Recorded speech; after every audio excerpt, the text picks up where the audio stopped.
What's going on, guys? It's Jimmy here. Welcome to our daily show where we discuss everything going on here in our country that you need to know about here on a daily basis, including money, investing, the stock market, and recession, which people are saying is already here. And experts say that when the economy enters into a recession, you'll see here, when a recession arrives, economists say more stimulus is the answer. And we've seen this from us and from other countries here time and time again. Yeah, and we've sent out multiple rounds of stimulus here this time around. We've sent it out in the past, 2001, 2008, and then 3 times here this time around here as well. Stimulus check 1, stimulus check 2, stimulus check 3, unemployment bonuses, rent assistance, mortgage assistance, utility assistance. Also, I have another update here for you guys on another state here that has just passed another state budget that which does have multiple different types of relief here for people here for you guys in this video. But you can see here, Wells Fargo says that U.S. recession is already here. Already here. And this has the U.S. GDP in the first quarter for the United States was negative, and that the bank sees the second quarter for the US GDP to be negative here as well. So US growth based on GDP is actually negative. This is as job growth is positive.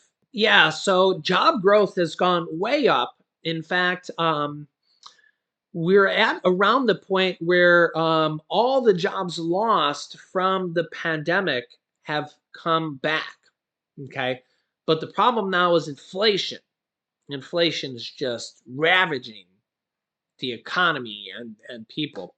In fact, it's actually worse in most ways for a lot of people here because, around 60% of people can't afford things based on inflation.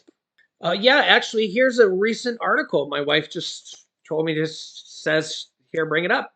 Soaring food and gas prices mean almost 1 in 2 Americans say they're struggling financially with, survey finds. Yeah, soaring gas prices mean more Americans are now struggling financially, according to new research. 42% of people admit they are struggling financially, according to research from Monmouth University. Respondents said inflation and rising gas prices are their biggest concern. People are now paying more for basic necessities as the cost of food and fuel hits fresh highs. Close to 1 in 2 Americans are now struggling to make ends meet financially amid soaring food and gas bills, according to new research. This figure is the highest recorded ever by the university since it started polling people 5 years ago. Americans are forking out more for their utility and grocery bills in the wake of Russia's invasion of Ukraine and Western sanctions that have affected global commodity supplies and pushed up prices. The climate crisis has also hit food production, while pandemic-era supply chain disruptions have also caused delays and increased costs. Rents and airline tickets have jumped at their fastest pace in decades. In May, inflation escalated at the sharpest pace in more than 40 years, with the Consumer Price Index increasing at 8.6%, the CPI rating. In June, gas prices hit the highest prices ever, above $5 a gallon.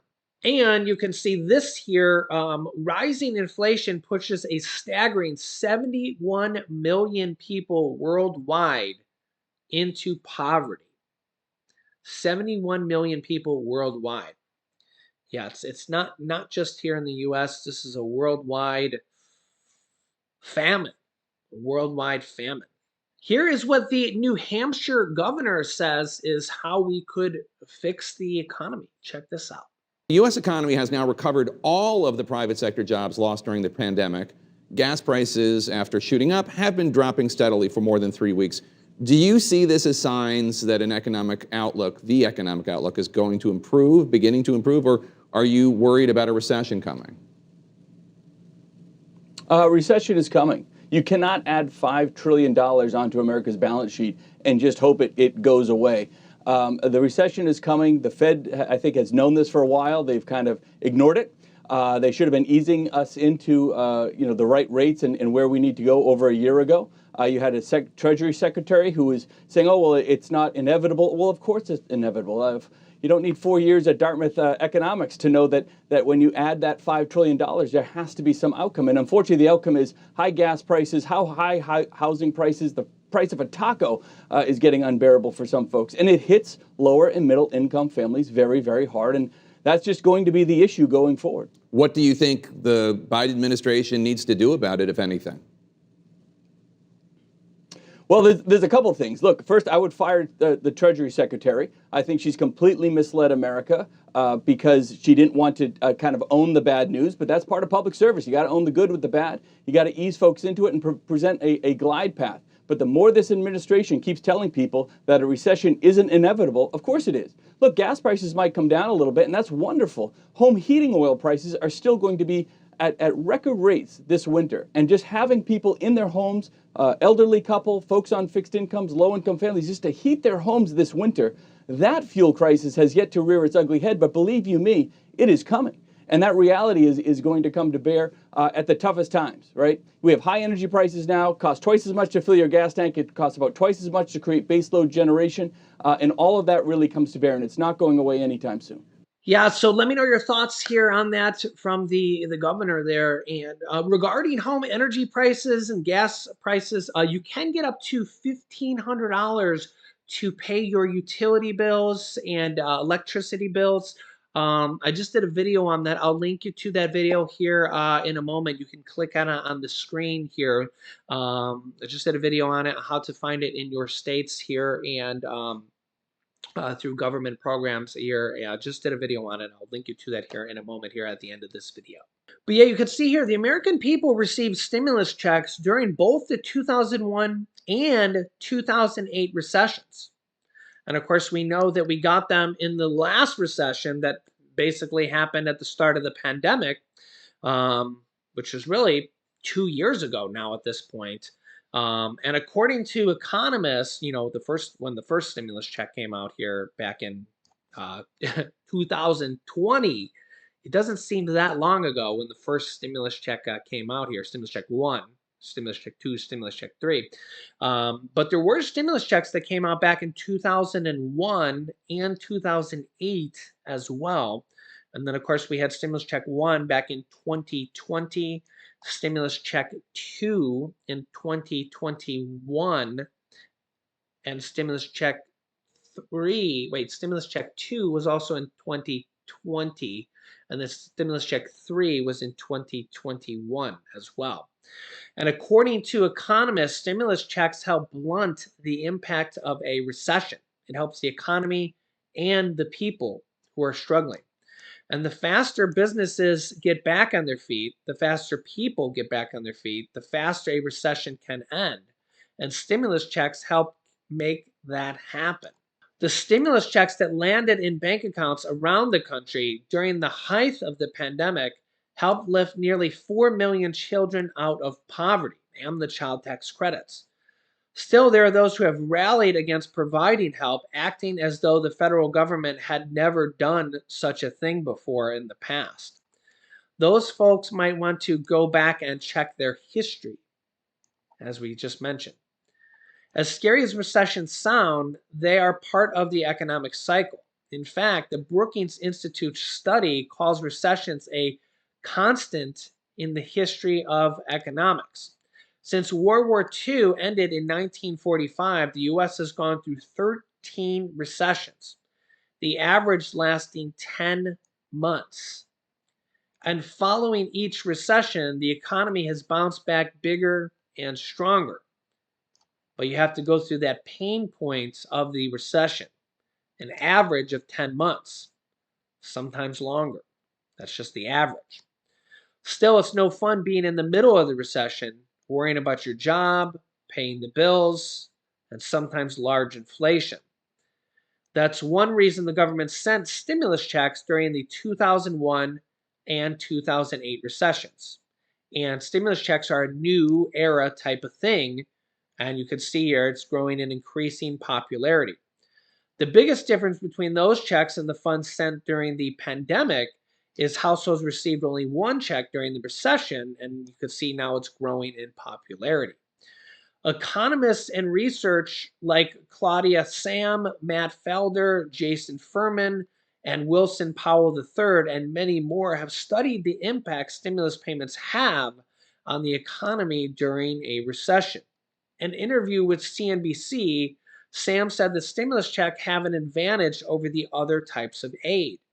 Once stimulus payments are in the hands of American people, research indicates that recipients spend approximately half the money very quickly. And for many people, it's much more. For many people, it's all the money right away.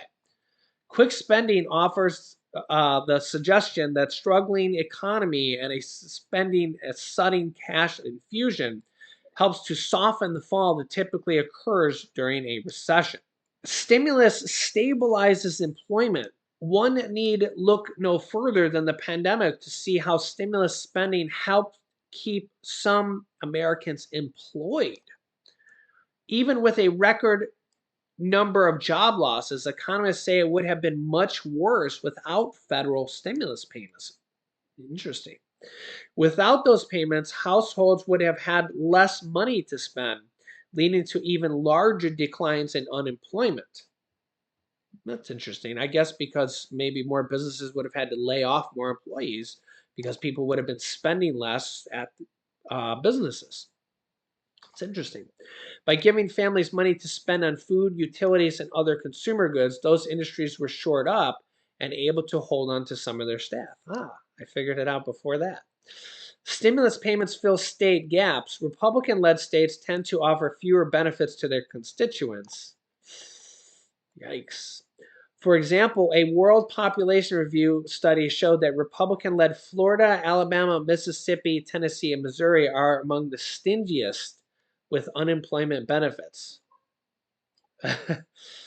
Some of these states have also made it more difficult for residents to qualify for unemployment insurance. In the event of a recession, states as these are less likely to offer assistance needed to help stabilize the economy, leaving it up to the federal government again to stimulate the economy by stimulating family budget. And it looks like Pennsylvania did just pass their budget here. As you can see here, Pennsylvania Governor Wolf just passed. It says here, Governor Wolf cements his legacy with historic $3.7 billion in education funding, and they passed their $45 billion budget. A closer look on how the state's tax dollars will be spent. It was signed by the governor Friday, was lauded by industry groups across the state. And here is some of what it included. There's a $1.9 billion increase in education funding. There's a lot of money in here for education, which they're very proud of here. Meeting the needs of Pennsylvanians. Investments in state parks and environments. $140 million in direct property tax relief to implement Governor Wolf's proposed one-time bonus rebates, which are checks, through the property tax rent rebate program. Rent rebate program, which links to a previous article here where he called on the General Assembly to invest in older Pennsylvanians, individuals with disabilities, through a property tax relief program. Yeah, so again, this just came out here, so if you're from Pennsylvania, you might want to look into this. But they have funded $140 million in a property tax relief through the property tax rent rebate program. And over here it says, The state will make a 70% increase in its property tax rebate program for seniors, which will pay up to $1,105 for the home they own or rent.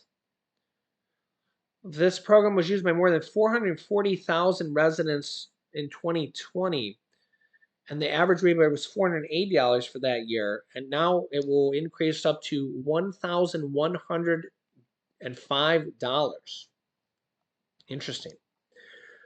$375 million for safe and affordable housing to create new units and repair existing units for home repairs. $90 million to stabilize child care workforce. $25 million for a new child care tax credit. Child care tax credits. So that will benefit Pennsylvania's working families with children in child care and help you pay for child care. $2 million for women's re-entry to give re-entrants the best opportunities for a start fresh. $1 million for hunger-free campus initiative. $100 million for adult mental health. $100 million for student mental health. $35 million to recapitalize student loan relief for nurses. $696 million for conservatism and preservation. This budget builds on the foundation by securing a $5.3 billion surplus on top of the rainy day fund balance for Pennsylvania's future. It's unclear if they still have that left over, but it does not look like they were able to come to an agreement. Remember that the governor there, it's unclear if they still have this left over. I think it looks like they still have that left over, but it's unclear if they still have that money left over. I don't think they were able to pass the $2,000 stimulus checks for Pennsylvania yet. Remember, the state legislature is controlled by Republicans. The governor is a Democrat. He's term limited. He cannot be reelected. He's already served his terms. He's done. He can't be reelected either way. He's already done his time. So he was pushing for $2,000 stimulus checks, and the Republicans in the state didn't want to pass it for him. So it's unclear if we will see that here in the future. They have $5.3 billion of surplus money for the state. So I will keep you up to date here on that. It's still potentially on the docket. And as you know, a lot of states are passing stuff like this. There is $1,100 of property tax relief here that they did pass for the state. So, and this type of stuff is passing all over the country here on a daily basis. So I will keep you up to date here with everything going on here on a daily basis, and all the states as they come out here with new information. All states are passing stuff like this, or most states, more and more coming out here on a daily basis. So make sure to subscribe down below to our YouTube channel. Click the subscribe button, then click the bell icon. It's completely free to do so, and I'll keep you up to date here with what's going on here with our country here. Every day. It's just crazy. New information coming out here all the time. You can click here to see how you can get up to $1,500 in utility assistance and electricity assistance here, possibly with your state. You can click that video next. Or you can click this video here to see how there's a $2,400 raise coming out for Social Security possibly as well. So click on one of those videos next. Thanks for watching, guys, and I'll see you in the next video.